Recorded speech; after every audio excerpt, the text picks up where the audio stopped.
저희가 되게 중요한 이 토론회 라운드테이블을 하게 되었습니다.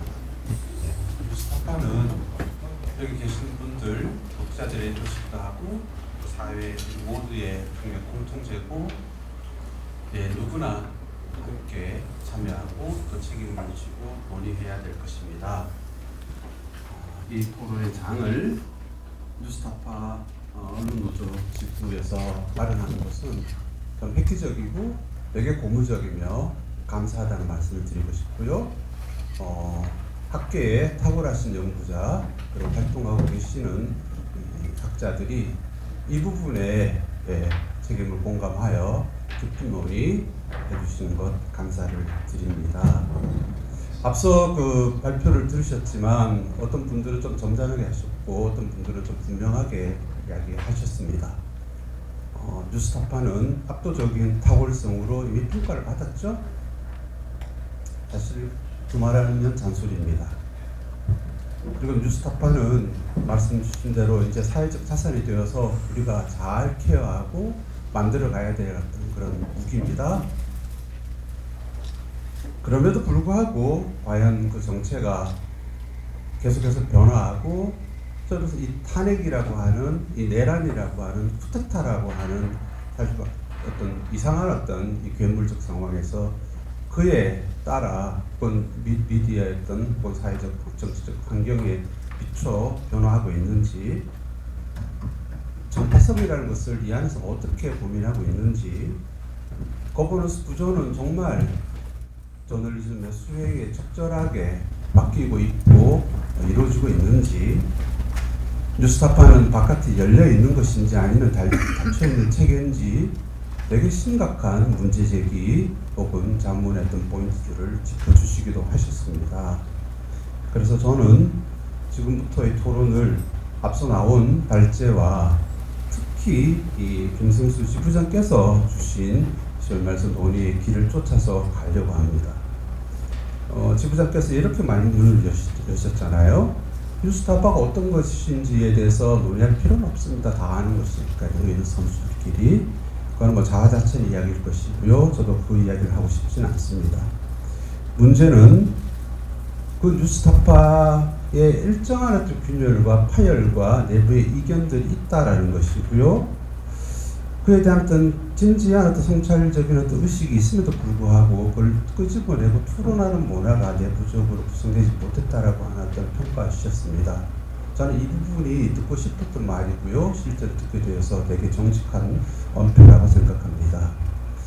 그래서 이 기회에 외부로 열어주신 기회에 외부도 이제 관여해서 안에 그걸 드러내서 이야기하는 어떤 시간을 만들고 그 계기로서 앞으로 계속 또 지평을 열어가야 될 것이 오늘의 어떤 중요한 책임인 것 같아요. 그래서 토론을 제가 이렇게 열려고 해요. 저 왼쪽 편에 계시는 세 분에게, 내부에 계신 두 분에게 먼저 이렇게 묻고 싶은 거죠. 도대체 어떤 인식의 차이들이 안에 있을까요? 각자 어떤 성찰을 했던 이 포인트들 잡아가고 계시죠? 그걸 왜 이렇게 이렇게 끄집어내지 못하고 있죠? 근데 발화시켜서 내부는 물론이고 외부와 함께 공유해 나가는 어떤 책임을 수행하고자 한다라면 오늘은 서로 뭐 갈등이 이렇습니다. 그래서 화가 나요. 그 이야기 듣기 싫어요. 그건 아니에요. 라고 하는 게 아니라 서로가 정직하게 발언하고 성실하게 청취하고 합리적으로 또 대화하는 그런 시간을 가져보자. 그런 것들 들으면서 또 기방의 입장도 갖고 오고 내용도 알고 계시는 우리 분들이 그에 참여해서 여기 앞에 계시는 분들과 함께 나누는 시간을 걸어갔으면 좋겠습니다. 그래서 정말 우리가 외부에서 우리 스스로가 기대하는 만큼 정말 멋있는 대화의 시간을 책임 있게, 그리고 우리가 기대하는 만큼 뽑을 수 있을지 지금부터 한 시간 한번 우리가 스스로 한번 돌아보면서 시작해 보겠습니다. 왼쪽에 계시는 세 분 선생님들에게 제가 10분씩 시간을 드리고요. 그리고 나머지 시간은 오른편에 계시는 발표자들과 불러 계신 분들 우리 모두 함께 편안하게 토론하고 질문하고 대화하는 식으로 갈까 싶습니다. 순서는 이 뉴스타파 지부의 홍여진 교육선전국장님에게 선생님에게 먼저 드리려고 해요.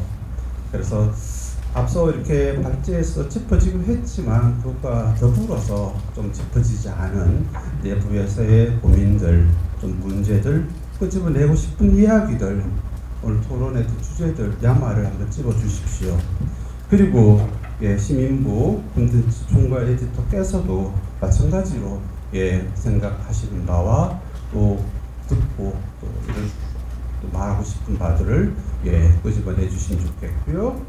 박영은 교수께서 그 이야기들을 따라서 학자로서 관심 있는 부분에서 이야기를 던지시면 자연스럽게 우리 토론으로 흘러 들어가게 될 것 같습니다. 10분씩의 시간을 드리겠습니다. 홍예진 선생님 먼저 제가 말씀을 부탁드려도 되겠습니까?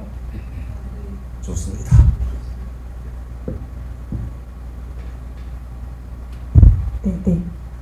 네, 안녕하세요. 저는 뉴스타파의 홍여진 기자라고 하고요. 오늘 주최한 뉴스타파 전국언론노조 뉴스타파 지부의 교육선전국장이라는 역할을 맡고 있습니다. 그리고 뉴스타파에는 2013년도에 입사를 해서 꽤 오래됐는데 함께 뉴스타파 역사를 함께하고 있는 기자이기도 합니다. 그래서 아마 제가 오늘 이 자리에 오게 된 것 같은데요. 10분씩 돌아가면서 뭘 하는지는 몰랐는데 충분히 할 수 있을 것은 같습니다. 아무래도 제가 내부인이다 보니까 아까 여쭤봐 주신 질문 가운데서 내부적으로 고민하고 있는 부분들에 대해서 말씀을 드려야 될 것 같아요. 저의 개인의 고민이기도 한데요. 오늘 말씀해 주신 것들 보면 가장 먼저 이제 뉴스타파의 사례 연구를 해주시고 또 전파성에 대해서 말씀해 주시고 또 독립언론의 거버넌스 구조에 대해서도 말씀을 주셨는데 세 가지 주제 다 굉장히 가슴 깊게 공감하면서 들은 부분도 있었고 그때 이렇게 분석해 주신 뉴스타파와 지금의 뉴스타파의 모습이 일치하는가라는 의문점을 가지면서 들은 부분도 있었던 것 같습니다. 왜 그러냐면 첫 번째로 이제 아까 타벌성의 규범에 대해서 이제 사례 연구를 해주시고 말씀을 해주셨어요. 저도 그런 타벌성의 규범을 실현하고 싶고 그것이 정말 탐사 저널리즘이다라고 생각을 해서 입사를 했던 기자 중에 한 명이었습니다.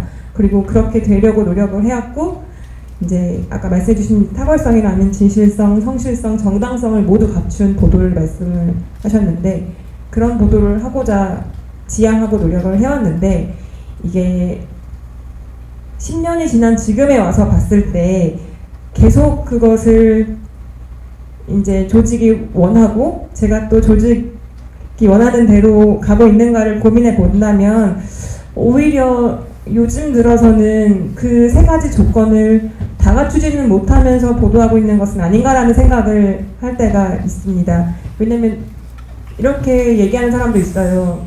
지금 시국이니만큼 또 이제 워낙 바깥 시국이 어지러운 만큼 우리가 뭐 시간 들여서 공 들여서 막 한가하게까지는 아니지만 어쨌든 그렇게 막 엄청 엄격한 잣대를 들이대가지고 이렇게 보도 한 편 내놓는 것이 지금 적절한가?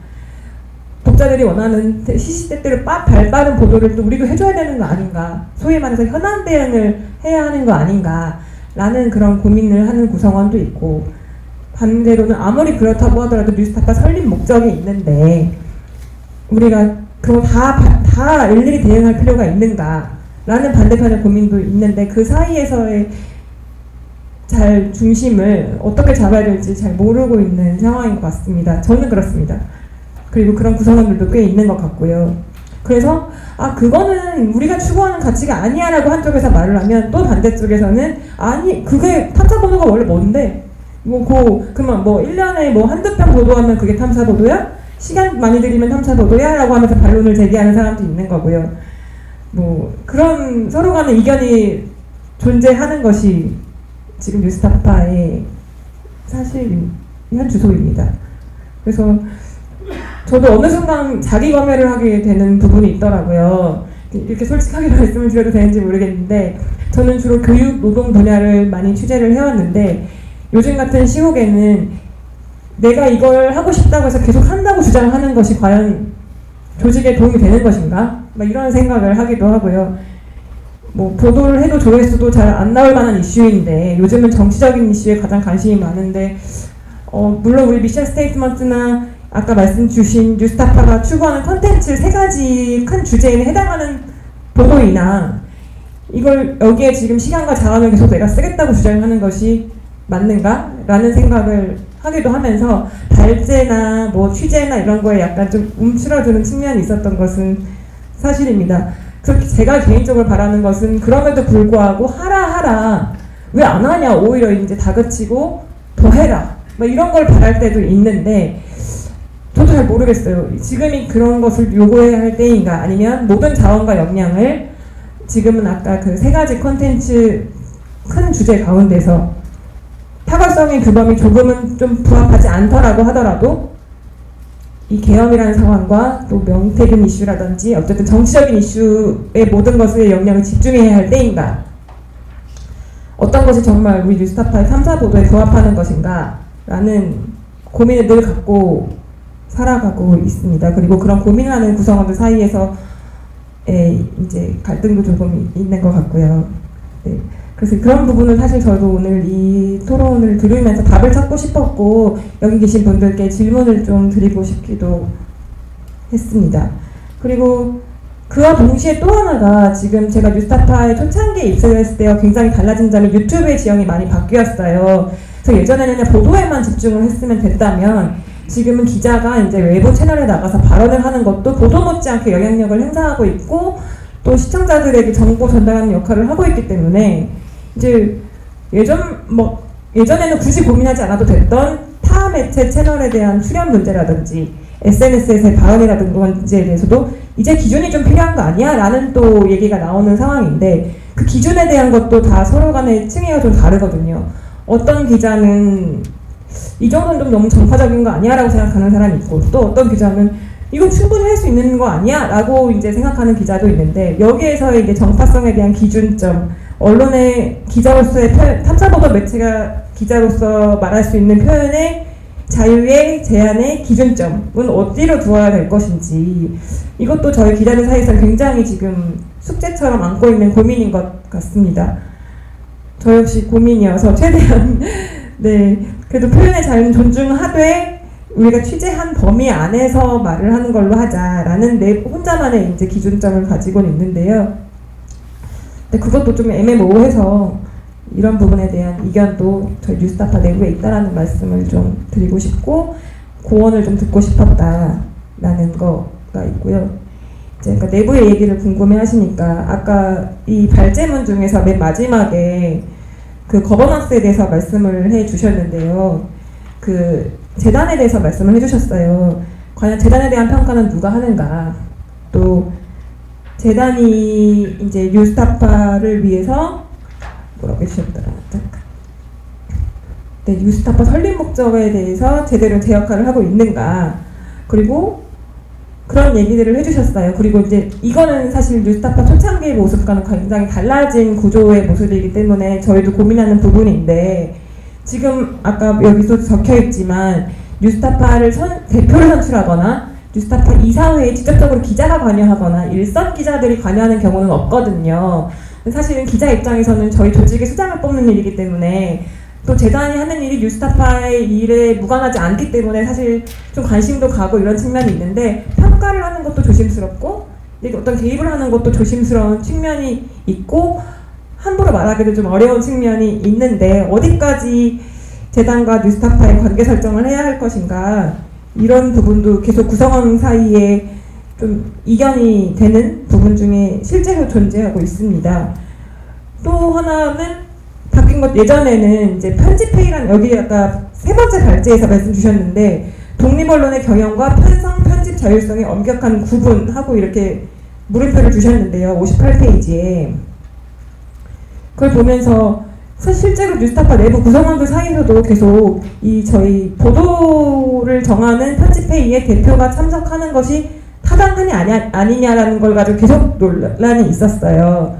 지금은 참석을 하고 계시는데 이제 뉴스타파가 일반적인 사주가 있는 매체는 아니기 때문에 일반 매체와는 좀 다른 형태이기 때문에 굳이 뉴스타파의 대표가 뭐 영리를 추구하는 경영을 하는 것도 아닌데 이게 안 들어가야 되느냐, 뭐 광고 수주와 연결된 것도 아닌데 이런 의견이 있는 구성원도 있는 반면 아까 말씀 주신 것처럼 그래도 후원 회원이라는 수익 모델을 갖고 있기 때문에 경영을 하고 있는 상황이 실제하지 않습니까? 그래서 그렇다고 하면 어쨌든 편집에 영향을 미칠 수 있기 때문에 나 들어오면 안 된다 이런 의견도 존재하는데 이런 것들이 한나의 목소리로 모이는 상황이 아니에요.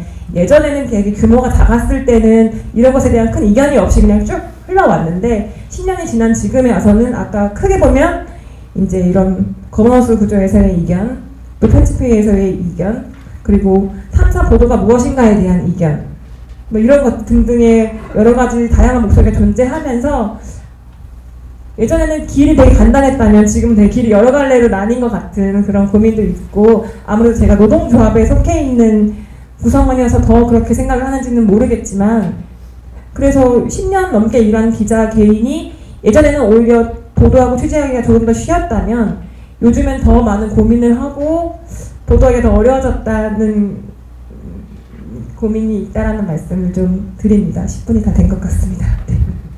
예, 고맙습니다. 박수 한번 쳐드릴까요? 좀 어려운 부탁이었는데 예, 정확하고 구체적으로 말씀 주시고 토론할 거리들을 요약을 해주셔서 고맙습니다. 저도 사실 하고 싶은 이야기 많습니다. 이 자리에는 사실 서측이라고 하는 쪽이 혹은 재단의 분들이 와 계셔야 되죠. 성실하게 대화에 임해 주셔야 됩니다. 안 해주시는 것 같아요. 외부에서 와서 토론하고 이걸 공통제로서 어떻게 가져갈 것이냐라고 하는 되게 중요한 어떤 현안이 이제 발제가 되고 하고 이 문제를 풀어가는 게 저 사회운동하는 저로서도 되게 중요한 주제입니다. 좀 유감이고요.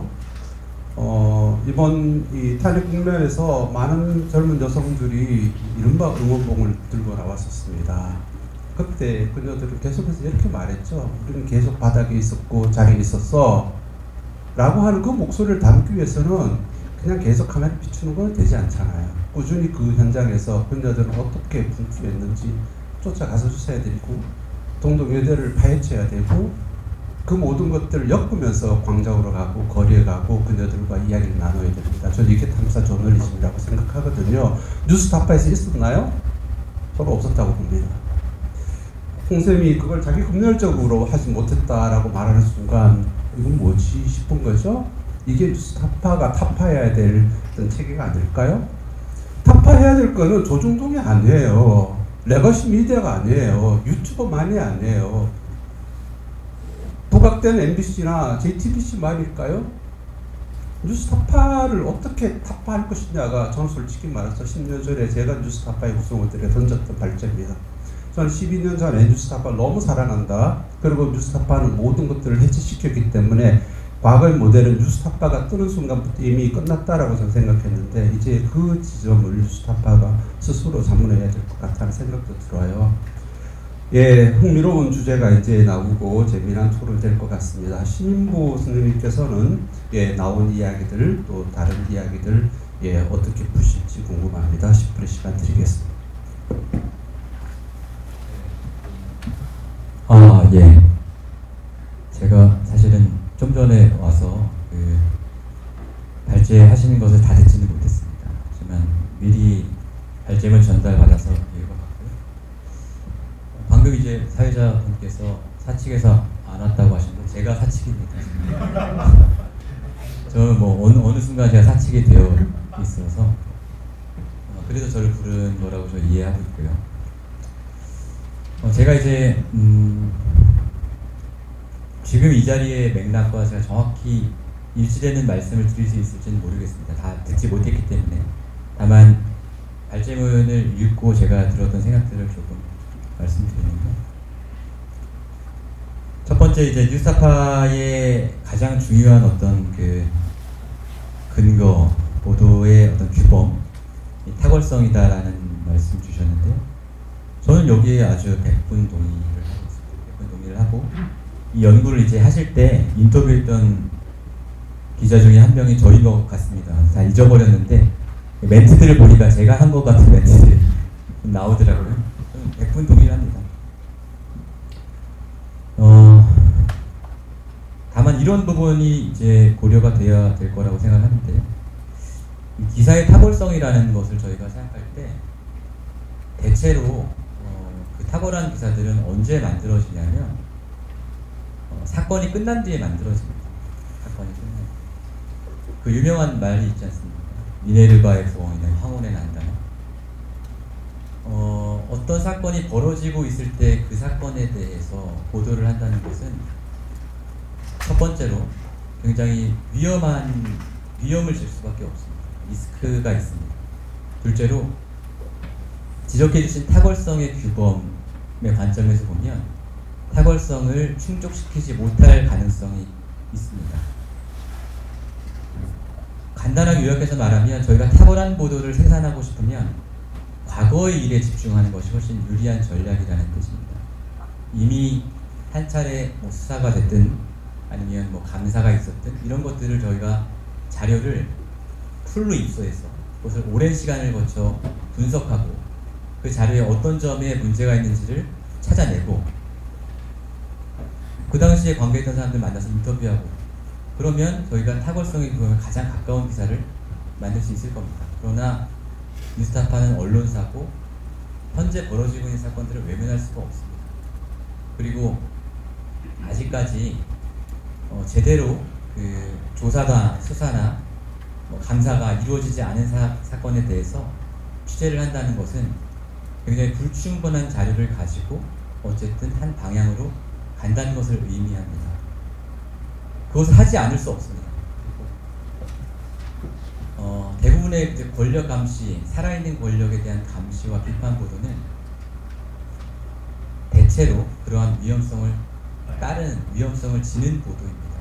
그래서 제가 생각할 때 탁월성은 당연히 뉴스타파가 추구해야 할 가치이고 규범이고 저는 거기에 100% 동의하지만 불가피하게도 그렇지 못할 때가 있다. 그러면 그렇지 못한 보도에 대해서 뉴스타파는 배척할 것이냐? 그럴 수 없다고 저는 생각합니다. 그리고 그런 보도들이 오히려 더 많은 독자의 반응을 이끌어낼 수도 있고 또 더 현실에서 큰 변화를 일으킬 수 있는 보도이기 때문에 그렇습니다. 그런 상황에서 저희가 갖고 있는 원칙을 최대한 견지하되 일정 정도의 위험성을 진다거나 일정 정도의 저희의 규범을 포기하는 것은 불가피하는 일이라고 생각합니다. 그런 식으로 이제 그 해왔던 보도들이 있습니다. 그리고 특별히 지금과 같은 상황,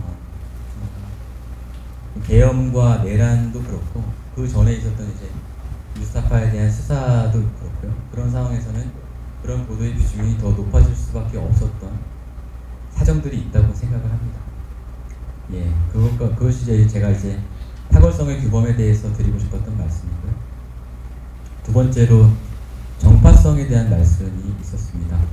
발제문만 봐서는 이제 그 주로 원칙적인 말씀을 많이 해주신 것으로 보이는데 아마도 이 행간에 담겨 있는 의미는 제가 그 직접 발표하시는 것을 듣지는 못했습니다만 뉴스타파 역시 정파성으로부터 자유롭지 못하게 된 것 아니냐.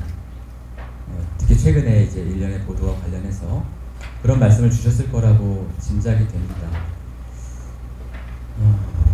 일정 부분 그렇게 보일 수 있다는 것을 저는 인정하고요. 다만 이런 부분을 생각하지 않을 수 없다고 생각합니다. 일종의 경로 의존성인데요. 뉴스타파가 설립된 물론 이제 뉴스타파가 설립된 배경 자체가 뭐 다들 아시겠지만 이 자리에서 뭐 다시만 말씀드리면 그 2012년 대통령 선거에서 박근혜 대통령이 당선되고 나서부터 뉴스타파에 엄청난 후원들이 쏟아지기 시작했고 그 후원이 잠정적인 조직이었던 뉴스타파를 영구적인 조직으로 바꿔놨습니다. 그 대선 결과에 실망한 사람들의 후원이 뉴스타파를 만든 것이죠. 제가 말씀드리고 싶은 경로의존성은 첫 번째는 그거고요. 두 번째는 저희가 문재인 정부 출범하면서 저희 나름대로 여러 가지 개혁 의지를 설정을 했고 저희의 보도 주제로 삼았습니다. 그 중에 하나가 검찰 개혁이었습니다. 윤석열 대통령이 서울중앙지검장으로 임명되던 그 시점, 아주 정권 초창기 때부터 뉴스타파는 검찰개혁이 문재인 정부의 중요한 과제라고 보도하기 시작했고요. 그 뒤로 이제 여러 그 정권과 검찰 사이의 긴장 국면이 펼쳐졌지만 저는 일관되게 검찰을 견제하고 비판하는 보도를 해왔습니다. 그 보도가 뭐 우연일 수는 없겠죠. 필연적으로 이제 주로 특수부검사들의 횡포라든지 이들의 정치 개입에 관한 보도로 많이 이어졌고요. 그런데 그 검찰총장이 대통령이 되고 하면서 어떻게 보면 뉴스타파는 특정 정당, 검찰총장, 뉴스타파가 비판해왔던 검찰의 문제점들을 그대로 체화하고 있는 것처럼 보이는 검찰총장을 대통령 후보로 갖게 된 특정 정당과 반하게 되는 것처럼 보였습니다. 그렇습니다. 어쩔 수가 없습니다. 왜냐하면 뉴스타파는 계속해서 그런 검찰의 문제를 지적해왔고 그 검찰의 문제점이 그대로 여당과 정부에 이식되었기 때문에 그 비판을 멈출 수는 없었겠죠. 그리고 그 과정에서 검찰과 뉴스타파와의 대립각이 세워졌고 뉴스타파가 소유의 압수수색을 당하는 일까지 벌어졌습니다. 이런 상황에서 뉴스타파의 보도가 정파적인 것 아니냐 라는 말씀은 뭐 그 자체로 그럴 수 있다라고 인정할 수 있는 부분도 있겠지만 그동안 저희 뉴스타파가 설립되었고 보도해왔던 것들의 경로 의존성을 좀 가볍게 본 평가가 아닐까라는 생각이 좀 들었습니다. 그렇고요. 그리고 마지막으로 이제 거버넌스 문제에 대해서는 제가 발제문을 통해서는 어떤 부분을 정확히 지적해 주시는지를 잘 이해하지는 못했는데 그러니까 아마도 다양한 고민들을 담으셨던 것 같습니다. 거버넌스에 대해서는 사실은 저도 제가 이 자리에 사책인 것처럼 나와 있지만 저도 뉴스타파의 거버넌스에 대해서 정확히 잘 모르고 이 거버넌스 구조가 만들어질 당시에 개입을 하지도 않았을 뿐더러 또 100% 동의한 것은 아닙니다. 그렇기 때문에 제가 사측으로서 드릴 수 있는 말씀은 없는 것 같고요. 다만 이제 그 거버넌스 구조를 이렇게 이제 재단에서 대표 선출권을 갖게끔 만든 이유와 고민에 대해서는 저도 상당히 동의하는 바가 있다. 이것이 이제 뉴스타파 구성원들의 그 의사가 반영되지 못한다는 문제점이 있지만 그럼에도 불구하고 뉴스타파 구성원들의 의견만 반영해서 대표를 선출하는 것에 따르는 부작용은 제 생각에는 더 클 것이기 때문에 현재 거버넌스 구조의 거버넌스 구조를 만든 그 고민과 이유에 대해서는 저는 충분히 이해하고 동의하고 있다. 이 정도 말씀을 드릴 수 있을 것 같습니다. 네, 이상입니다. 예, 고맙습니다. 박수 부탁드릴까요? 네. 홍여진 선생님에 대한 일종의 이견이라 그럴까요? 예, 토론의 쟁점들을 짚어주셨고 쟁점은 아주 선명하게 드러나고 있는 것 같습니다. 재단을 비롯한 거버넌스 문제, 소비자 정파성 문제를 어떻게 볼 것이냐라는 것, 그리고 이 탐사 저널리즘이라고 하는 것에 뭐랄까요? 그걸 계속 가져가는 것과 또 반드시 그럴 수 없음 이 부분의 고민들로 요약되고 있는 것 같은데 박영훈 교수님, 예, 두 분 토론에 이어 그 부분으로 좀 집중해서 말씀 주시고 플로어와 다른 분들의 이야기로 부르겠습니다. 예, 지금 이 자리에 앉아서 또 말씀을 드리는 게 참 두렵고 조심스럽습니다. 저같이 이렇게 책상 앞에 앉아서 언론을 공부하는 사람이 짐작하기에는 독립 언론을 한다는 것의 어려움, 이런 것이 감 상상하기 어려운 것이 정도로 큰 것을 잘 알고 있기 때문에 참 어떤 말씀을 드려야 될지도 참 조심스럽고 그런 마음이 듭니다.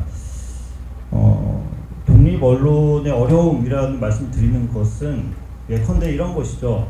저는 독립이라는 것이 권력과 자본으로부터의 독립뿐만이 아니라 100%여서는 안 되겠지만 어느 정도는 수용자, 후원자로부터의 독립도 포함하고 있다고 생각이 듭니다. 그것은 어떤 맥락에서 드리는 말씀이냐면 지금 우리 언론의 문제가 언론이라고 하는 괴물의 일탈 때문에만 벌어지는 것이 아니라 시민의 문제, 시민사회의 문제와 함께 가고 있다고 생각하기 때문입니다. 많이들 이야기하고 있지만 확증 편향이라던가 포퓰리즘이라던가 팬덤 정치 같은 그런 그 시민사회 맥락 속에서 강한 단편성을 요구하는 후원자들로부터 뉴스타파가 과연 얼마나 자유로울 수 있는가에 대한 이야기를 드리는 것이고요. 저는 그 뉴스타파와 관련해서 반드시 이야기되어야 하는 어떤 에피소드 하나는 그 윤석열 검찰총장 후보자에 대해서 뉴스타파가 검증 보도를 했을 때 많은 문재인 정권 지지자들이 그에 대해서 강한 비판을 했었고 그 후에 윤석열 씨의 어떤 행보를 보면서 많은 일부 독자들이 뉴스타파에 뭐 사과를 한다는 댓글을 남겼다거나 그런 어떤 평가가 달라졌던 그 국면을 기억할 필요가 있다고 생각이 듭니다. 그리고 그런 어떤 상황들이 지금도 여전히 시사하는 바가 굉장히 크다고 생각이 들고요. 또 한 가지만 더 어려움을 말씀드린다면은 아까도 잠깐 얘기가 나왔습니다만 외부에 있는 다양한 어떤 세력들, 정치 세력과 시민단체 또는 정파적인 색깔을 띠는 것으로 이야기되는 언론들 그런 다양한 어떤 집단들과의 거리 문제입니다. 지금같이 어떤 극우 세력이 빠르게 광범위하게 확산되고 있는 상황에서 반파시즘 최대 연합을 만들어야 된다는 이야기들이 나오고 있고 그런 그 상황에서 뉴스타파 역시 다양한 집단들과의 연대와 협력 같은 것들이 필요하지 않나라는 생각을 하고 있습니다. 근데 문제는 그건 저의 생각이고 문제는 이에 대한 어떤 그 상황을 바라보는 시각과 판단이 다양할 수 있다는 것입니다. 때로는 어떤 사람들은 그 극우 세력에 반대하는 민주대연합을 만들어야 된다는 이야기를 지나치게 남발하기도 하고 그러한 논리로 뉴스타파의 어떤 행보에 대해서 일정한 제약을 가하려고 하는 분들도 계시죠.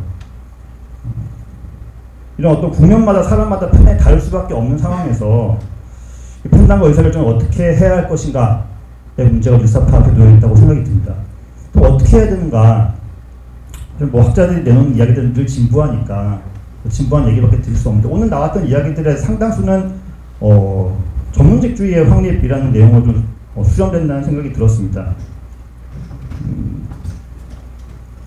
후원자들의 뉴스타파를 정치 도구화하려고 한다 또는 내가 원하는 대로 보도하기를 바란다 이런 것들은 어떤 한국 사회의 정치 강행성이나 또는 현대 사회의 소비자주의의 문제일 수도 있겠지만은 저는 우리 언론의 전문직주의의 부재 또는 실패가 가져오는 문제가 또한 크다고 생각이 듭니다. 한국 언론에서 그동안에 계속 어떤 전문직주의의 확립에 실패해왔던 것의 책임을 뉴스타파가 다 져야 할 필요는 없겠습니다만은 그 문제로부터 뉴스타파가 완전히 자유로울 수는 없다는 것이죠. 그래서 아까 그 윤석열 검찰총장 후보자 검증 보도의 사례에서도 보았지만은 뉴스타파가 또한 탁월한 보도, 탁월성의 규범을 통해서 철저한 사실 확인을 통해서 전문직주의에 충실한 보도를 꾸준히 쌓아 나갈 때 중장기적으로 후원자들이 어떤 그 뉴스타파의 보도에 대한 신뢰를 갖고 전문직으로서의 기자의 자율성과 독립성을 허용해주지 않을까라는 생각이 듭니다. 사실은 모순된 이야기입니다. 전문직주의라고 하는 것 자체가 독립성이라는 가치를 포함하고 있는 것인데 독립성을 얻기 위해서 전문직주의를 구현하려고 노력한다는 것이 사실은 모순적이고 그 과정에 굉장히 지난할 것이라는 생각이 듭니다만은 지금 상황에서 그 이야기를 안 할 수는 없다는 생각이 들었고요. 근데 그것만으로는 절대 되는 것은 아니라고 생각이 듭니다. 제가 오늘 드리려고 하는 이야기의 핵심은 여기에 있는데요. 제가 사실 작년에 두 개의 신문사에 대해서 이렇게 연구를 한 적이 있습니다. 뉴스룸 내부에서의 소통 문제에 대한 연구였습니다. 뉴스 제작 과정이라고 하는 게 굉장히 특수한 측면이 있습니다. 그것은 저는 이게 수직적 체계와 수평적 체계가 공존할 수밖에 없는 모순이라고 생각이 드는데, 신속하고 효율적인 의사결정을 하기 위해서 자원을 배분하고 가치의 우선순위를 판단하기 위해서 수직적인 체계가 반드시 필요한 것이 뉴스 제작의 과정이죠. 하지만 또한 동시에 다양한 의견 간의 민주적인 토론을 필요로 하는 수평적 체계를 동시에 필요로 합니다. 수평적 체계나 수직적 체계 한 가지로 뉴스 제작 과정이 혼합될 수는 없는 것이고, 두 과정이, 두 체계가 반드시 공존해야, 조화를 이루어야 저는 좋은 풀이의 저널리즘이 가능하다고 생각이 듭니다. 두 개의 신문사를 제가 들여다보고자 했던 것, 하나는, 한 신문사는 수직적 체계가 좀 더 강하게 작용했던 신문사였고, 또 다른 신문사는 수평적 체계가 좀 더 강하게 작동하는 신문사였습니다. 두 신문사를 들여다본 결과는 둘 다 잘 안 되고 있다는 것이었습니다. 예. 그러니까 아까 말씀드린 것처럼 수직적 체계와 수평적 체계가 조화를 이루지 않고 어느 한쪽이 지나치게 강했을 때 좋은 뉴스가 만들어지지도 않고 저널리즘의 성취가 떨어질 수밖에 없다는 것이죠. 저는 수직적 체계와 수평적 체계가 조화롭게 공존하는 소통 체계를 구축하는 것이 많이 필요하지 않을까 하는 생각이 듭니다.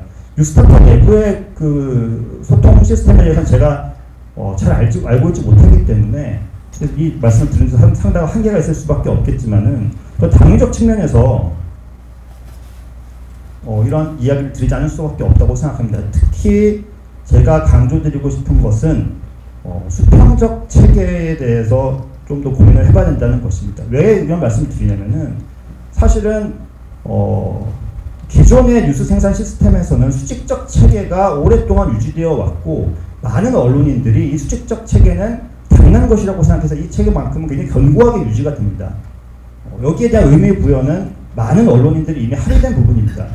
하지만 수평적 체계에 대해서는 그것이 갖는 의미에 대해서 많은 언론인들이 도외시하거나 인정하지 않으려고 하는 경향이 굉장히 강합니다. 어느 한쪽이 더 중요하기 때문에가 아니라 어느 한쪽이 지나치게 지금까지 경시되어 왔기 때문에 수평적 체계의 중요성이 더 강조될 필요가 있다는 말씀을 드리는 것입니다. 특히 뉴스타파가 독립 언론으로서, 탐사보도 매체로서, 또는 이렇게 표현이 될지 모르겠습니다. 진보 언론으로서 기능하고자 한다면은 이러한 것들이 필요하고, 또 저는 특히 더 가능하다고 생각합니다. 왜? 독립 언론이라고 하는 것이 추구하는 가치가 대단히 모호하고, 그 개념 자체가 대단히 모호하고, 사람들마다 해석이나 판단이 다를 수 있기 때문에 그만큼 소통이 더 필요한 것이죠. 탐사보도 매체는 데일리 매체보다 사실은 더 소통할 수 있는 여지가 더 많은 조직입니다.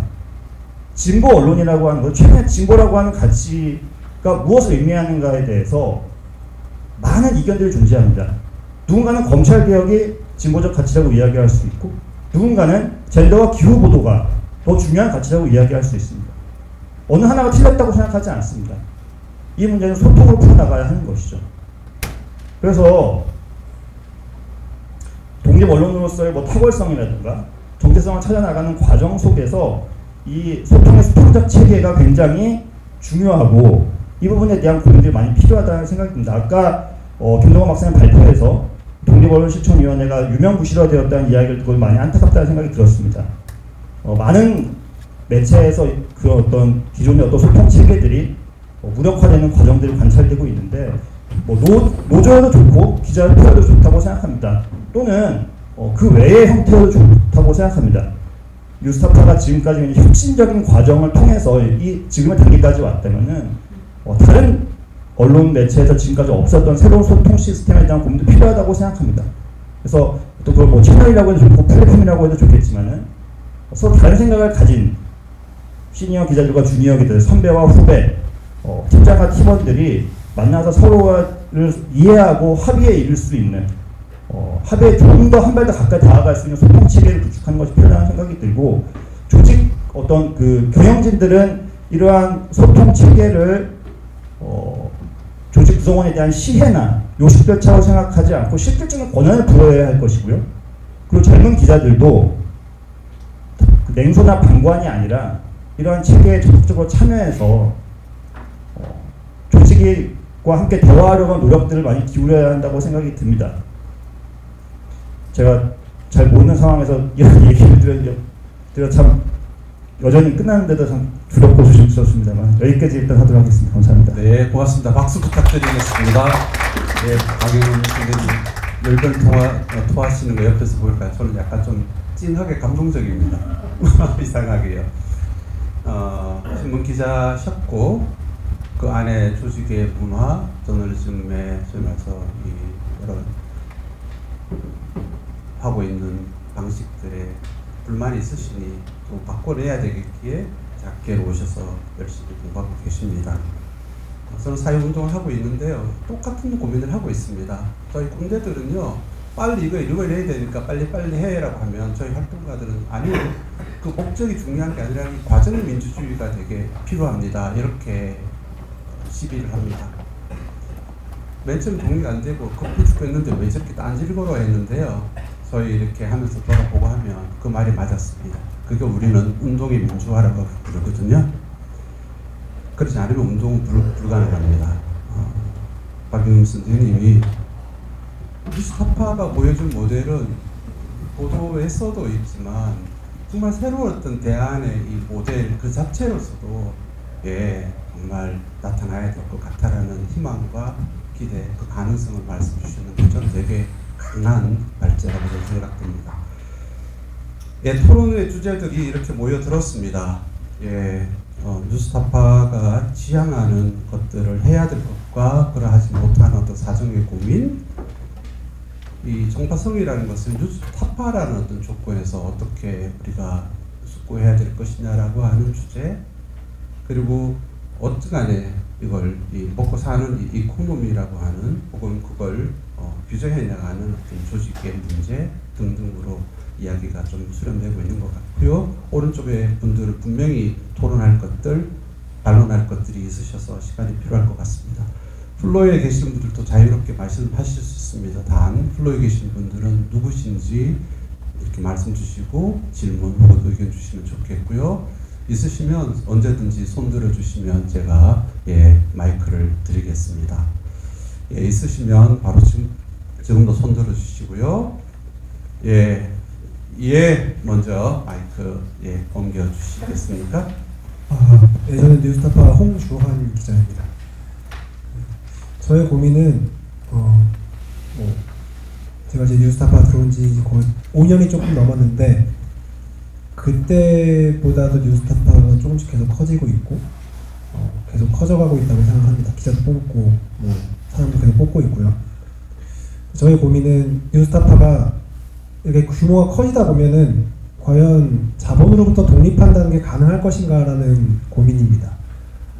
조직의 사이즈가 커지면 그냥 툭툭하고 말해서 먹고 살려야 할 식구들이 많아지고, 그렇다면 후원자 수가 빠지는 것에 대해서 더 강하게 의식할 수밖에 없을 것이고, 아시다시피 저희 후원자들이 일정 부분의 정치적 상황들을 다 갖고 있다고 생각을 하고요.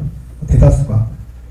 그럼 과연 저희가 규모가 계속 커질 때 그걸 의식하지 않을 수 있을까? 저는 더 강하게 의식할 거라고 생각을 합니다. 그래서 저희 내부에서는 그런 말 하거든요. 다음에 정권이 만약 민주당으로 바뀔 가능성이 크니까 바뀌게 되면은 좀 힘들어질 수도 있다. 힘들어질 것이고 그때는 월급 올려달라는 얘기 좀 안 했으면 좋겠다라는 소리까지 들었고, 그러니까 이게 저는 독립 언론이라는 것이 계속 커지는 게 맞는 것인가, 이게 어느 순간 그러니까 그 규모적인 성장을 멈춰야 이 정신을 유지할 수 있는 곳이 아닌가? 라는 생각을 하거든요. 하지만 기자들은 기본적으로 경쟁을 원하고 타 매체보다 더 잘하길 원하고, 사실 그러기 위해서는 일단은 기본적으로 쪽수 싸움이 중요하고 한 명을 투입하는 것보다 두 명을 투입하는 것이 아무래도 더 결과물이 좋을 가능성이 크니까, 그래서 뭔가 이 탐사 매체라는 것도 약간 그런 것 같아요. 탐사 보도의 정신이라는 것도 탁월성이 얘기도 하셨지만 결국 규모가 커질수록 현실론이 더 많이 장악할 수밖에 없다고 생각을 하거든요. 우리가 어쨌든 그런 보도를 하는 게 더 많은 독자들이 좋아하고 후원자들이 좋아한다는 그런 현실론이 이 결국에는 더 많은 부분을 차지하게 되지 않을까라는 우려가 사실 젊은 기자들한테는 좀 있는 것 같습니다. 그리고 그것이 결국에는 우리가 아무리 좀 위험한 보도를 사안이 진행 중일 때 할 수밖에 없고 저도 거기에는 당연히 동의하지만 더욱더 우리가 이 탁월성의 정신을 위배하는 보도들 아니면 거기에 부합하지 않는 근거와 자료들을 아는데 뭔가 공격적인 포지션을 취해서 좀 더 돋보이고자 더 위험한 문장을 써. 저는 그런 게 보이거든요. 확인되지 않은 사실을 가지고 마치 의혹을 흘리듯이 쓰는 문장들이 점점 늘어나고 있습니다. 제가 생각하기에는 분명히 이 자료나 이 근거로는 이 문장을 못 쓸 것 같은데 왜 이런 멘트를 쓰고 이건 왜 컨트롤되지 않는 것인가. 근데 은연중에 그런 멘트들은 특정 지지자들이 좋아할 법한, 우리 의도하거나 의도하지 않았든, 그리고 당연히 그런 것들은 어느 순간 그들에 의해서 캡처되고 퍼날라지고 있었습니다. 그러니까 결국엔 이런 것들이 나중에 가서는 우리한테 부메랑으로 돌아오지 않을까. 우리가 과연 다음에 민주당 정권이 잡았을 때 우리가 그들을 비판할 수 있을까? 하고 싶어도 할 수 있을까? 우리한테 당연히 그때는 야당이 보수 쪽이겠죠. 보수 쪽에서 더 많은 자료와 취재를 하고 그쪽에서 우리는 자료를 얻어야 될 텐데 생리적으로 과연 우리가 그들을 취재할 수 있을까? 이미지가 그렇게 씌워져 버린 채로 끝난다면 그걸 바꾸기 위해서는 또 얼마나 많은 노력들을 해야 될까? 라는 그런 고민들을 계속 하고 있는 것 같습니다. 그래서 제가 딱 질문드리고 싶은 것은 뉴스타파가 계속 규모를 키워가고 영향력을 키워가는 것이 우리한테 좋은 일인가 라는 것입니다. 네, 여기까지입니다. 예, 고맙습니다. 어떤 분들이 흥미롭게 생각하셔서 답을 좀 준비해 주시고 이야기 나누면 좋겠습니다. 예, 마이크 옮겨서 또 다른 분의 질문, 의견을 듣도록 하겠습니다. 자기소개도 부탁해요. 네, 안녕하세요. 저는 뉴스타파 회원을 한 10년 정도 하지 않았을까 싶은데 아까 그 회원 분류에서 아마 아무 말 없이 그냥 공공재가 있어야 되니까 수돗물처럼 뉴스타파 있어야 된다라는 마음으로 계속 후원을 했던 것 같아요. 그래서 제가 진짜 오래 했네 라고 갑자기 그 발표 들으면서 생각이 났습니다. 그래서 회원으로서 그동안 좀 게을렀던 것 같아요. 별로 열심히 보지도 않고 뉴스타파는 공공재니까 꼭 필요하다라는 거 외에 생업에도 바보를 했는데요. 오늘 발표에서도 그렇고 새삼스럽게 뉴스타파가 슬로건으로 내놓은 그 비당파성 또 무당파성의 강조에 대해서 이거 한번 생각을 해볼 필요가 있지 않나. 이것도 또 어떤 면에서 보면 모모로부터의 자유라는 측면에 좀 더 소극적이고 부정적인 모모로부터의 독립, 자유 이런 함의가 내포되어 있는 것 같아요. 그래서 우리는 조중동이나 한겨레, 경향, 오마이뉴스로 흔히 나누어져서 연구되는 신문 대상들과는 다른 탁월한 저널리즘을 지향하는 전문직주의에 기반해서 그런 입장을 선택했다라는 생각이 갑자기 들었는데요. 그러면 이 정파성이라는 것은 우리가 그동안 한동안 그 주청 저널리즘 얘기를 많이 했었어요. 철저하게 시민을 대상으로 시민에게 충성하는 저널리즘이다라는 것이 우리가 그동안 얘기해왔던 주청 저널리즘과는 뉴스타파는 얼마만한 거리를 갖고 있는가, 혹은 어떻게 이 무당파성, 비당파성과 관련해서 어떤 얘기가 가능할까, 그리고 이러한 입장은 어디로 향해 가려고 하는가, 그러니까 비전이나 저널리즘을 갖고 있는 뉴스타파의 그런 것에 대한 질문을 하나 던지고 싶고요. 또 이 탁월한 저널리즘이라는 게 사실 한국적인 상황에서 우리가 뉴욕타임스를 항상 정론지의 이상으로 얘기하는 것처럼 그러한 것을 지향하는 바가 있는 것 같다. 그리고 저도 의미는 있다고 생각합니다. 한국의 저널리즘이 그 질적인 수준이나 전체적인 뉴스 생산의 인원이나 재원에 비족해서 기자 1인이 생산해내야 되는 기사의 개수 이런 것들로 해서 질이 고품질이 유지되거나 고품질의 기사 혹은 뭐 탁월한 저널리즘 기자하기 어렵다라는 얘기들을 많이 해왔으니까. 그런데 이것이 대중이 좀 더 소화하기 쉽고 이해하기 쉬운 그러한 뉴스로 연결될 수 있는 다른 방안은 무엇이 있을까? 탁월한 저널리즘 원칙을 지키면서 그리고 그런 것에 대한 고민은 얼마나 이루어지고 있는가? 이게 김어준이나 매불쇼에다가 다 넘겨주는 게 맞는 건가? 라는 생각을 좀 하게 됐습니다. 어떤 방식으로 후원회원을 넘어서 더 많은 독자들에게 뉴스타파가 생산한 탁월한 저널리즘들이 전파되거나 소비되거나 활용될 수 있을까? 그런 고민이 어떻게 되고 있으신지 좀 궁금했고요. 그 다음에 세 번째는 독자 분석뿐만이 아니라 후원자 분석은 어떻게 돼가고 있는지도 좀 궁금했어요. 저도 10년 전에 비해서 10년 늙었잖아요. 후원 회원들이 늙어가고 있는 건 아닌가. 얼마나 새로운 회원들이 유입되고 있는가.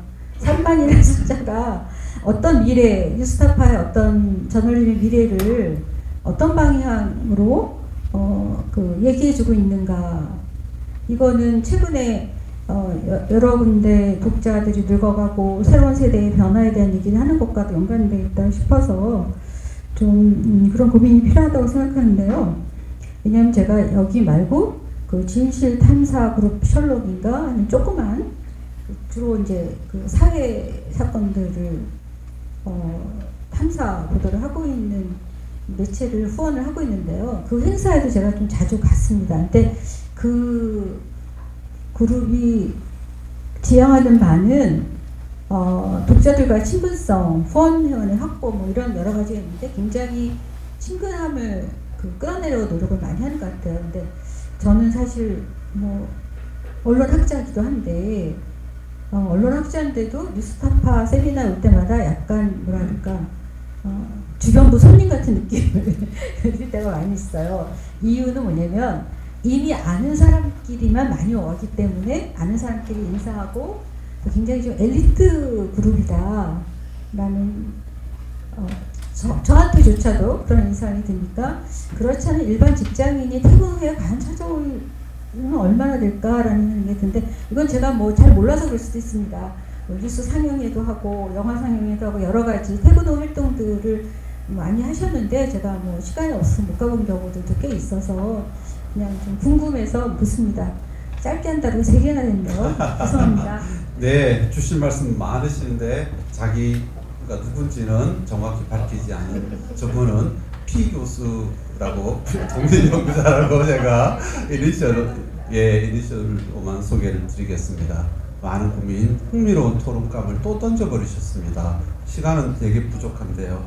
탁월성을 이 뉴스타파 저널리즘의 형식 미학이라고 하는 것 이쪽으로 가져가서 이걸 어떻게 대중과 접시킬까라는 것, 이 야마를 또 던졌습니다. 저도 사실 되게 근본적인 핵심적인 주제라고 생각하거든요. 뉴스타파는 어떻게 콘텐츠를 혁신하고 있는가, 솔직히 저는 개인적으로 좀 불만스럽습니다. 상당히 예술학교적 감수성과 우리 아이들의 이 작업의 방식에 비춰보면 이 공장은 조금 죄송스럽지만 형태가 조금 세련되지 못했다는 느낌이 들거든요. 근데 요즘의 감각으로서는 그 대중적 감각과는 교통하기 어렵습니다. 이렇게 가면 이게 제 진단이거든요. 이렇게 저는 레디컬하게 던지고 싶어요. 토론 시간 계속해서. 플로리다 계시는 분들 계속 말씀 주시고 싶겠지만 이분들도 앞서 나온 것들에 대해서 답답하실 것 같습니다. 이야기하고 싶은 게 너무 많았어요. 제가 순수 기회 좀 드리고 남은 시간 가능하다면 또 이야기 또 펼쳐보겠습니다. 우선 뉴스타파가 탁월성을 견지해야 되나 또 그러지 못할 사정도 있고 하는 이 서로 토론의 주제에 대해서 어떻게 보시는지 두 분 중 한 분에게만 제가 시간 좀 두 분 짧게 하시겠습니까? 신 박사님 먼저 마이크 드셨습니다. 네, 일단 이 탁월성의 규범은 모든 보도가 탁월해야 된다는 건 아닙니다. 그냥 어떤 인식론적 이상으로서 탁월성이라는 것을 추구한다는 의미죠. 그렇기 때문에 저는 발생 사건을 뉴스타파가 다뤄야 한다고 생각하고요. 다루더라도 탁월성을 추구될 수 있다고 생각을 합니다. 예를 들면 이게 정당성이 앞서서는 안 되겠죠. 그러니까 정당성 때문에 지금 이 사건을 뉴스타파가 전력을 다해서 취재하더라도 뉴스타파는 진실과 형식을 추구해야 한다라고 이해를 해야겠죠. 왜냐하면 그렇지 않으면 내부 조직원들 간에 이식론적인 충돌이 있을 테니까 그렇게 이해하는 게 맞는 것 같고요. 다만 조직의 특성상 발생 사건을 다룰 때는 저는 어려워할 수 있다고 생각을 합니다. 그게 뉴스타파가 가져왔던 체질 때문이겠죠. 그렇기 때문에 인식론적인 실천법을 계속해서 개발할 필요는 있는 것 같아요. 예를 들면 꼭 혼자서 취재를 해야 하나?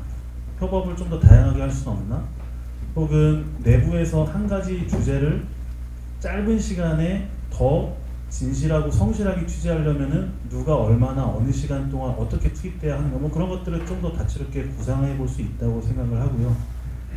그 뭐 협업도 하나의 예가 될 수 있겠죠. 그리고 내부의 팀을 더 유연하게 구성하는 것도 예가 될 수 있을 것 같고 그래서 아무튼 제가 드리고 싶은 이야기는 이 타결성의 규범이라는 것이 이상으로서 존재할 때 그거를 유지하려면 어떻게 해야 되는지 일단 고민해야 한다는 걸 말씀드리고 싶고 두 번째로는 아까 박영훈 교수님 말씀하신 부분에서 든 생각인데 전 뉴스타파가 지금까지 12년 동안 전문직주의를 성실하게 추구해 왔다고 생각을 해요. 그러니까 다르게 얘기하자면 언론만 할 수 있는 게 뭔지를 계속 우리 사회에 보여줘 왔다는 거죠. 저널리즘만 할 수 있는 게 있어.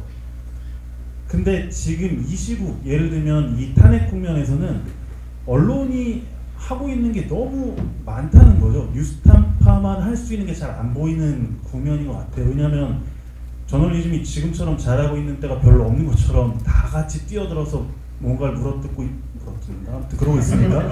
그러니까 뉴스타파가 이럴 때 어떻게 해야 되는지는 저는 보수적으로 생각해서 하던 걸 유지하는 게 그러니까 타골성을 계속 추구하는 게 맞다는 생각을 개인적으로는 합니다. 왜냐하면 이 시국이 지나갔을 때 다시 뉴스타파가 어떻게 남아있고 싶은지를 생각해보면 저는 결국은 하던 걸 해야 한다고 생각을 하거든요.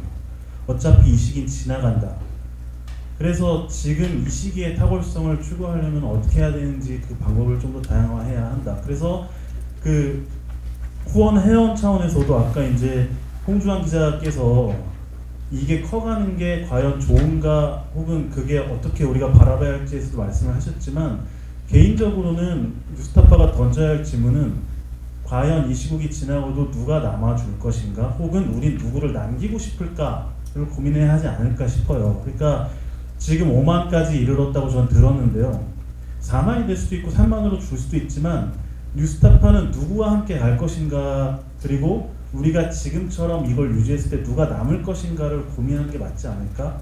제가 그 윤석열 청문회 시국 때 10% 후원이 빠졌을 때도 그런 얘기를 했던 기억이 있는데 그때 남아있던 90%에 주목할 필요가 있다는 얘기를 한 적이 있었던 것 같아요. 그때 그 백미숙 교수님처럼 가만히 10년 동안 후원한 사람들이 왜 뉴스타파를 후원했는지를 기억을 해보면 뉴스타파가 타월성을 추구했을 때 그 전문주의를 추구했을 때에 뉴스타파를 응원했던 사람들이 남지 않을까 하는 개인적인 생각을 하고 있습니다. 그래서 얘기가 약간 정리는 안 되는데 네 일단 이 정도로 마무리하고 제가 정리하도록 하겠습니다. 네, 뭐 신 교수님이랑 저랑 이 토론에 대해 가지고 서로 교감한 건 없지만 뭐 같은 공동연구자라서 굉장히 비슷한 부분을 봤다고 생각하는데 개인적으로 아까 그 시민보 기자님이 하셨던 말씀 중에 이 타골성의 놈 자체가 있는 건 맞고 하지만 지금의 상황이 굉장히 시급한 상황이기 때문에 일정 부분 이것을 포기하고 있다.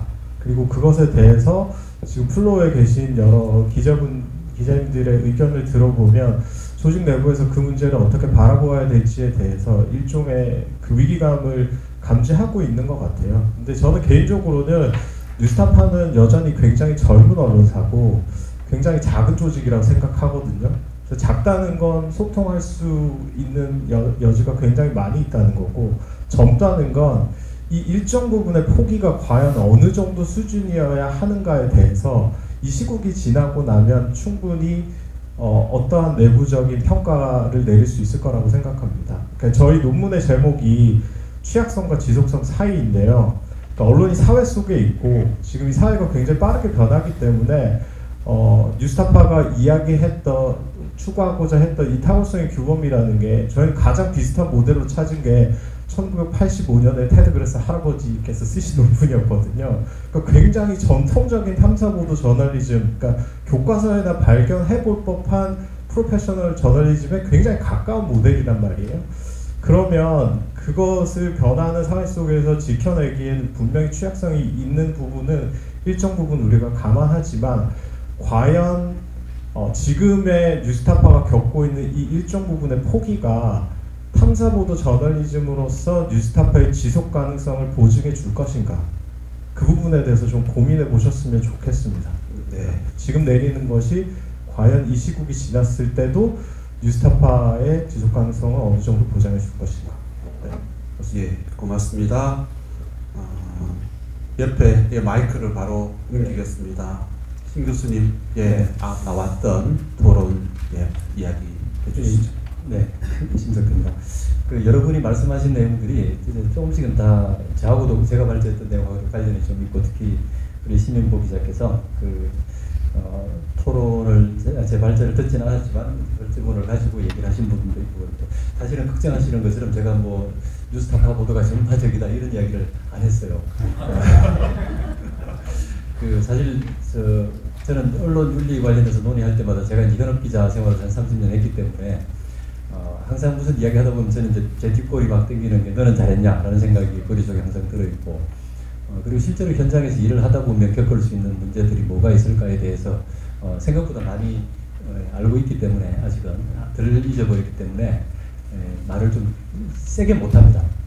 하고 싶은 말은 사실은 정규찬 선생님 못지않게서도 많이 있는데, 제가 초기부터 사실 제가 그 당시에 2008년부터 제가 노조위원장을 했었기 때문에 뉴스타파가 생기는 과정을 제가 아주 자세하게 압니다. 그래서 그 과정에 어떤 사람들의 어떤 생각이 모여서 이 매체를 만들었는지, 그 이전의 전사부터 해서 이제 히스토리를 쭉 알고 있기 때문에 함부로 말하기도 좀 어렵고, 그리고 오늘 나오기도 되게 꺼렸는데, 하나 이런 건 있습니다. 우리가 제가 고민하고 있는 부분은 탁월성이든 뭐든 그게 신념으로 해결되는 문제는 아니라는 거죠. 우리가 너는 옳은 사람, 우리는 옳은 일을 하는 사람이니까 라고 하는 전제가 모든 것을 해결해 주진 않는다. 그래서 언론이라고 하는 것은 결국은 여러분이 되게 이를테면 인정하든 인정하지 않든 여러 가지 매체들 종류들이 있잖아요. 그 매체에 속해 있는 사람 중에 상당수는 자기들 나름대로 정당성과 근거를 가지고 있죠. 근데 그들과 비교되는 것은 도대체 무엇인가? 그것은 나의 신념이 아니고 어떤 아까 우리가 이제 박영 교수님 말씀하신 이를테면 전문직주의라든지 뭐 이렇게 우리가 표현할 수 있는 그것을 뭐라고 표현하는, 전문직주의라는 말은 약간 아까 백민수 선생님 말씀하신 것 엘리트주의나 뭐 이런 것들 때문에 약간 부정적인 의미를 주긴 하는데, 그러나 우리의 방법론은 분명해야 될 것 같고, 그래서 그들과 구분되는 기존에 있던 탐사보도 전문 매체인 뉴스타파가 아닌 다른 매체들과 우리 뉴스타파가 구별되는 이 장점은 무엇인가, 우리의 방법론은 무엇인가에 대한 확고한 지침이 있어야 될 것 같은데, 제가 볼 땐 그게 좀 흔들리는 것 같다. 아까 우리 신보 기자께서 말씀하신 그 경로 의존성 또는 경로 의존성을 두 가지로 설명하셨는데, 이를테면은 만들어질 때 누가 지금 현재 이를테면 백승 선생님처럼 10년 넘게 후원하고 있는 사람들은 누구인가, 과연 그들은 누구인가라고 하는 것이 하나의 우리의 중요한 경로를 설정할 것이고, 또 하나는 무엇을 해왔는가. 근데 그걸 조금 다르게 보면 그 결국은 사망 논리고 하다 보니 그렇게 되는 것이고, 지금 앞에 것이 어제 했던 일이 오늘 나를 규정하는 것이고, 이건 원칙은 아니거든요. 그러면 여기서는 저는 그것을 가지고 탁월함을 이야기할 수 없는 거라고 저는 생각을 합니다. 그러면 이것은 나의 신념이나 나의 가치가 너의 것보다 나아라고 이야기함으로써 설득하면 끝이 아니고, 그 설득이 안 되기 때문에 99%는 절대로 안 되는 거죠. 99%가 아니고 우리의 지금 현재 하고 있는 퍼포먼스를 어제 했던 것에 동의하는 그들, 내일의 우리의 독자일 것이다. 그러면 더욱더 그들에게 집중하고 그들에게 소구하는 걸 만들어내고, 이게 상업주의하고 뭐가 다른가요? 본질적으로. 상업적으로 만약 그것이 우리의 존재를, 우리의 생존을 보장해 주는 것이기 때문에 그렇게 간다고 하면, 상업적인 매체들이, 순수하게 상업 매체들이요, 광고를 수주하기 위해서 광고를 주는 그들의 동조하는 거랑 뭐가 다른가요?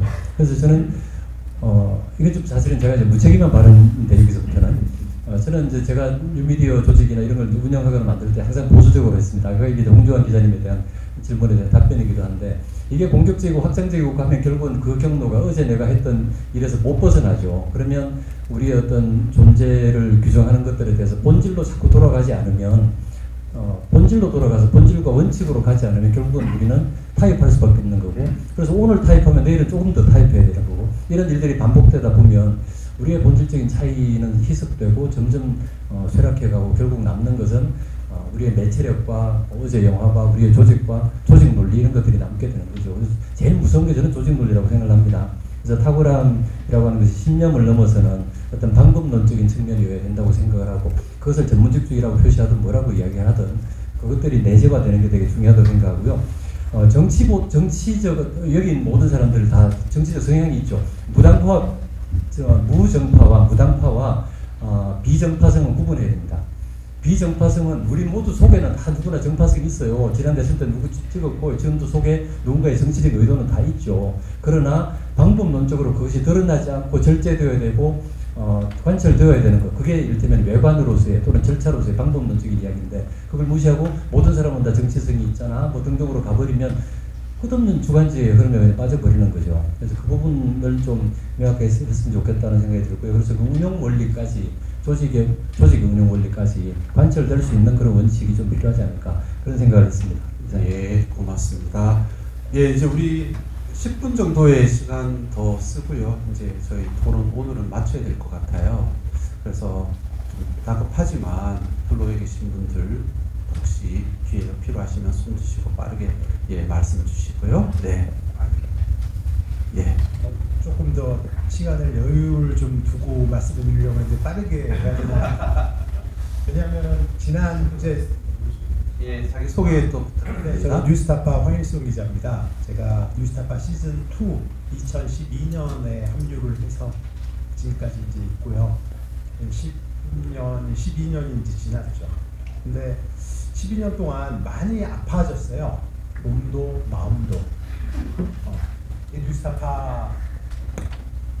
뉴스타파도 그렇지 않나라는 생각이 좀 들고. 근데 이제 오늘 그 첫 번째 발표부터 이제 탁월성을 말씀하시면서, 그다음에 또 뉴스타파가 사회적 자산이 됐다 이렇게 너무 분치를 해주셔가지고 참 이런 말씀을 드려야 되나 하긴 하는데, 예를 들어서 이제 그 신우열 교수님이 뉴스타파 구성원, 그러니까 취재 인력 기자 9명을 인터뷰를 해보니 탁월성의 규범이라는 게 공유가 돼서 이거를 조금 더 세분화해서 들어갔다. 근데 만약에 뉴스타파가 보도를 할 때, 뉴스타파가 지금 취재 인력이 한 34명 정도 되는데, 여기에 절반도 아니고 3분의 1도 안 되는 9명만 인터뷰를 해가지고 과연 이런 단어를 끄집어내는 게 적절한지. 저희들은 예를 들어서 보도를 할 때 2-3달씩 시간을 주면서 이 보도의 진실성을 담보해내지 못하면은 그 사람은 더 이상 기자 역할을 하면 안 되죠. 저희들은 진실이라고 믿을 때까지 취재를 하기 때문에 이거는 기본적으로 깔려 있는 겁니다. 그래서 뉴스타파가 뭘 되게 잘하고 기자들이 잘하고 해서 하는 이런 분칠들은 외부적으로는 노출이 안 되는 게 맞을 것 같고요. 그다음에 이제 제가 이 마이크를 잡은 이유는 정파성 부분에 대해서 심석태 교수님이 정파성에 대해서 굳이 말씀 안 하셨기 때문에 그걸 질문을 드리려고 하는 거고요. 예를 들어서 이제 제가 생각하는 뉴스타파의 정파성을 판단을 할 때 양적인 측면과 뭐 질적인 측면과 이런 게 뭐 여러 가지가 있겠지만은, 예를 들어서 우리가 지난 12년 동안 총선과 대선을 거치면서 과연 양당, 거의 우리나라는 거의 양당 체제가 좀 국차화되어 있잖아요. 이 두 당의 후보자들에 대한 검증들이 과연 얼마 정도의 비율이었나? 뭐 아무리 우리가 넓게 잡아도 한 9대1, 한쪽에는 거의 뭐 아니면은 추수한 쪽도 한다면 8대2. 그다음에 질적인 측면에서도 예를 들어서 박근혜 정부, 그다음에 윤석열 정부 당시에 공약 검증을 하고 인사청문회를 하고 했을 때 후보자 검증에 대한 보도 비율이 그건 얼마나 될까? 제 기억으로는 문재인 정부 때는 윤석열 검찰총장에 대한 인사청문회 기사를 제외하고 없었던 것 같아요. 그 다음에 뉴스타파 보도에 주된 방향들이 누구한테 포커스를 맞추고 있는지, 이재명에 대한 검증 보도는 얼마나 되는지, 문재인 정부 동안에 단 한 번도 공약 검증을 하지 않은 이유는 뭔지, 이런 거를 비춰봤을 때 저는 뉴스타파의 정파성에 대해서 저는 예전에 문재인 정부가 들어서기 전까지 어느 누구한테도 떳떳하게 얘기했어요. 뉴스타파는 정파성 없어. 근데 지금은 그런 얘기를 잘 못하겠어요. 그래서 김석태 교수님한테 질문을 좀 드립니다. 만약에 뉴스타파의 정파성이 있다고 보시는지, 있다고 생각하면 어느 정도라고 생각하시는지, 그 다음에 이런 게 만약에 그 이제 정파성이 있다라는 게 뉴스타파가 추구하거나 지향을 해야 될 가치는 아니잖아요. 네. 이런 정파성을 경계하기 위해서는 어떤 내부의 규정 같은 거를 혹시 만들 필요가 있는 건지, 어떤 이런 규정 같은 거를 만들고 있는 어떤 언론이 있는지 공부를 하셨는지, 거기에 대해서 혹시 답변이 가능하면 좋겠습니다. 예, 지금 너무 5시 10분까지 끝내려고 합니다만 조금 늦어질 수는 있겠으나 그 정도에서는 끝내겠습니다. 잠깐만요. 심쌤의 질문은 다음 기회로 미루겠습니다. 다만 발제문 47쪽 이 탐사보도 매체에 요구되는 대외 활동의 기준에 대하여의 포괄적이고 좀 암묵적으로 뉴스타파가 어땠으면 하는 것을 단순히 대외 활동뿐만 아니라 언론적으로 밝히셨는데요. 그걸 키로 해서 우리 두 번째 토론회에서 이 주제로 훨씬 더 심도 있게 다뤄보죠. 외부 우리 연구자들에게 따끔하게 소위 말해서 이 코스메틱 장치로서 작동할 거냐, 아니면 더 어두운 부분들, 밝혀지지 않은 부분들을 더욱더 치밀하게 연구에 들어올 것이냐, 이렇게 도발하셨습니다. 저희들 더 들어가죠.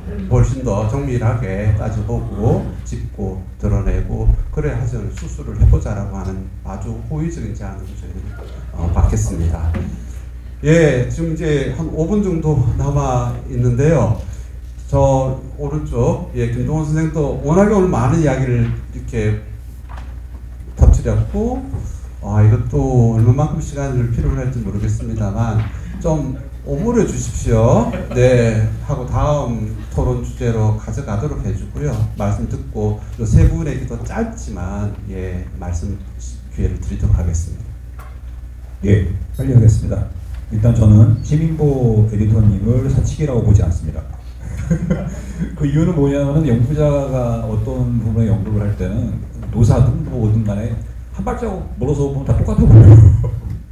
왜냐하면 이제 그 일종의 홈벨트라고 하죠. 같은 그 월드에 계신 분들이기 때문에 이제 같은 점들이 더 많이 보이지 차이점은 별로 보이지 않는다는 것. 그리고 제가 발표한, 그리고 아까 거버넌스 부분에 대해서는 아까 PPT를 제가 발표할 때 원래 습관인데요. PPT를 글처럼 안 씁니다. 그러니까 서론들은 안 쓰고 말 그대로 제가 말하기 위한 보조 수단이기 때문에 PPT에 무슨 내용이라든가 요구하는 넣기 힘들고, 특히나 거버넌스 문제에 대해서는 완벽한 해법이 없는데 제가 섣부르게 어떤 제안을 하는 것이 아니라 이러이러한 문제들과 이러한 부분들이 있습니다 라고 이제 말씀드리는 말씀을 좀 해드리고 싶고요. 시간이 없으니까 마지막 하나만, 아까 말씀드렸던 그 홍여진 기자님이라든가 저희 시민보 기자님 말씀하셨던 그 발생 보도 또는 탐사 보도가 가능한 거냐, 또 전파성의 문제들을 이 토론회를 지금 언론노조 윤창현 위원장이 안 보시기 때문에 제가 얘기할 수 있는데요. 저야말로 발생과 탐사를 왔다 갔다 했습니다. 언제나 언론노조 위원장이 입만 터지면 성명서 써요. 수시로 씁니다. 수시로 하루에 어떨 때 하루에 막 3건 썼나? 그렇습니다. 근데 또 지나면은 윤석열 정부 어디 정부의 미래 정책을 평가해요. 한 달 동안 붙잡고 있어야 됩니다. 이게 사실은 발생이냐 탐사냐라고 하는 부분들은 어느 하나만 할 수가 없더라고요. 계속 두 군데를 왔다 갔다 해야 되는데, 문제는 뭐냐면은 발생 보도라고 했을 때 제가 가장 최근에 잘 읽었던 뉴스타파의 기사가 홍주환 기자님이 쓰셨던 무안공항에서의 언론사 기사였습니다. 정말 잘 봤습니다. 그러니까 무슨 얘기냐면은 발생 보도를 쓰더라도 관점을 달라야죠. 똑같은 그 참사가 터졌는데 발생 보도에서 모두가 저렇게 볼 때 뉴스타파는 이렇게 본다라고 하는 그런 관점과 그런 차이점들은 분명히 발생 보도를 하더라도 중요한 점이라고 분명히 생각이 듭니다. 결국에 이 문제 다시 독자의 문제로 돌아간다고 봐요. 그래서 저는 이 독자들의 문제를 봤을 때 아까 말씀하셨던 것처럼 그 수익을 걱정하시면서 이렇게 유동적인 회원들 있지 않습니까? 저는 그런 분들이 중요한 것이 아니라 얼마나 5년 이상으로 꾸준히 뉴스타파를 지원을 하실 그런 회원들을 확보할 수 있을 것인가라는 고민들이 더 필요하지 않을까. 그래서 저는 좀 끝으로 드리고 싶은 말씀은 그 독자들의 참여의 방법 중에 하나만 그냥 제안을 드리자면은 뉴스타파에 있는 회원분들이 올해 좋은 뉴스타파의 기사 또 뉴스에 대해서 이렇게 선정해 주신 적이 있는지 궁금합니다. 그러니까 저는 늘 이제 사실은 우리가 생각하는 것은 타 언론사 기자들로부터 네가 잘못했어라는 그 칭찬이라든가 이런 것이 아니라 회원들이 보면 가장 좋은 기사라든가 이런 것들에 대한 인정이잖아요. 그러니까 그런 부분들 봤을 때 좀 참여할 수 있는 그런 방안들. 그래서 저는 좀 그리고 제가 말을 끊는 것은 이거 끝나고도 아마 팁3가 있으면 그때 얘기를 더 많이 할 수 있을 것이다 라는 기대로 이만하겠습니다. 예, 고맙습니다. 예, 플로에서 질문이 왔는데 저한테 이제 짧게만 해주십시오. 우리 존경하는 황희성 팀장님께서 이렇게 또 질문을 주셨기 때문에 근데 사실은 그 질문에 답이 있지 않습니까? 아까 사례를 들어서 몇 가지를 쭉 이야기하셨는데 사실 밖에서 그런 사례들에 대해서 뭐 다 인식하겠죠. 제 입으로 굳이 말씀드리지 않은 것은 아마 안에 계시는 분들도 똑같은 문제의식을 가지고 있을 거라고 생각하기 때문이었던 것이고요. 저는 뉴스타파가 조금 더 스스로에 대해서 좀 더 소중하게 생각했으면 좋겠다는 생각이 들고요. 끊임없이 우리 시청자, 독자, 구독자는 우리를 언론을 도구화하려고 하죠. 자신들의 수단으로 만들려고 하죠. 그래서 거기에 어느 정도로 조응할 것인가 아니면 우리의 어떤 좀 당장은 드러나지 않았지만 당장 눈앞에 드러나지 않았지만 그 사람들 좀 큰 미래를 보고 갈 것이냐의 차이라고 생각하고요. 이를테면 99%라고 하는 그 가치, 처음에 주장했던 그 가치 안에 저는 답이 있다고 생각을 합니다. 당장 적극적으로 저는 사실은 우리 김동훈 박사님 의견에 찬성하면서도 약간 걱정스러운 부분은 이를테면 뉴스타파의 독자들이 구독자 후원 회원들이 뽑은 가장 좋은 보도 하면 저는 어떤 보도가 뽑힐지 눈에 보이는 것 같아요. 근데 그렇게 적극적으로 의사표현하는 분들하고 조응해가기 시작하면 되게 어려울 것이다. 문제는 그 속에 있는 진짜 본질적인 흐름을 어떻게 뽑아낼 것인가의 방법론에 있는 것이고 그다음에 정치 보도를 한다고 해서 꼭 정파적이지 않단 말이죠. 정치적인 사안도 정파적이지 않게 보도하는 방법론이 분명히 있는데 그것에 대해서 그건 사실은 우리가 조금만 고민하면 누구나 답을 얻을 수 있는 것이기 때문에 더 언급 안 해도 되지 않을까 싶습니다. 감사합니다. 네, 고맙습니다. 짧게 한 1, 2분 사이로 마지막 인사해 주시면 좋겠습니다. 시민보 선생님. 네.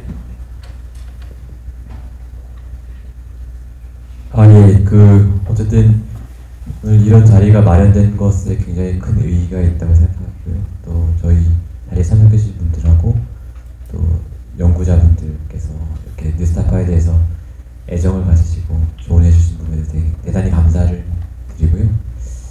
저도 빨리 이제 평기자로 돌아갈 날만 기다리고 있는 처지라서 제가 이제 이 자리에서 책임 있는 어떤 답변이나 약속을 드리기는 어렵지만 지금 주신 말씀들에 대해서 저희 모두가 사실은 굉장히 진지하게 고민하고 있다고 생각합니다. 그 고민의 결과가 밖에서 보기에는 조금 부족하고 미진하게 보일지 몰라도 굉장히 이제 저희 나름의 치열하게 고민하고 있고 또 아시는 것처럼 곧 있으면 뉴스타파의 또 그 리더십이 이제 교체될 예정입니다.